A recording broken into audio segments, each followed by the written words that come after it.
বান্ধবী বিয়ে হয়ে চলে যাওয়ার পর আজ প্রথম সে বাড়ি এলো, তাই সেই উপলক্ষেই তাদের বাড়ি থেকে দিচ্ছে ছোট্ট একটা ফিশ। সেই রেসিপিটাই তোমাদের সাথে শেয়ার করছি।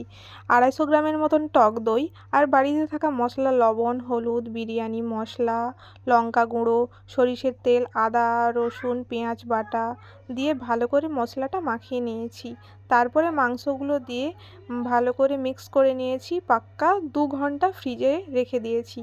তারপরে আগে থেকে কেটে রাখা আলুগুলোকে লবণ ও হলুদ দিয়ে ভালো করে সেদ্ধ করে নিয়েছি ও কিছুটা পেঁয়াজ বেরেস্তার জন্য ভেজে নিয়েছি। তারপরে এবার বিরিয়ানির জন্য গ্রেভি বানানো যাক। প্রথমে পেঁয়াজকে ভালো করে লাল লাল করে ভাজা হয়ে গেলে আগে থেকে বেটে রাখা রসুনগুলো দিয়ে হালকা ভেজে নিয়েছি। তারপরে কিছুটা লঙ্কা গুঁড়ো ও অল্প জল দিয়ে মশলাটা কষিয়ে নেব। আগে থেকে কেটে রাখা টমেটো, আদা বাটা ও হলুদ দিয়ে মশলাটা আরও একটু ভালো করে কষিয়ে নিতে হবে। মশলা ভালো করে কষানো হয়ে গেলে ম্যারিনেট করা মাংসগুলো ওই মশলার সাথে দিয়ে ভালো করে কষিয়ে নিয়েছি। কষানো হয়ে গেলে নামিয়ে নেব। এরপর বিরিয়ানির ভাত করা যাক।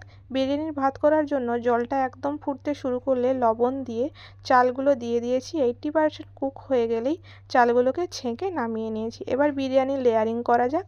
বিরিয়ানির হাঁড়িতে কলাপাতা দিয়ে ভাত দিয়ে পেঁয়াজের বেরেস্তা, বিরিয়ানির মশলা, আগে থেকে ভিজিয়ে রাখা কেশর, দুধ, তারপরে বিরিয়ানির মাংস, আলু, গ্রেভি সব একে একে লেয়ারিং করে 15 মিনিটের মতন দম দিলেই রেডি টেস্টি টেস্টি বিরিয়ানি।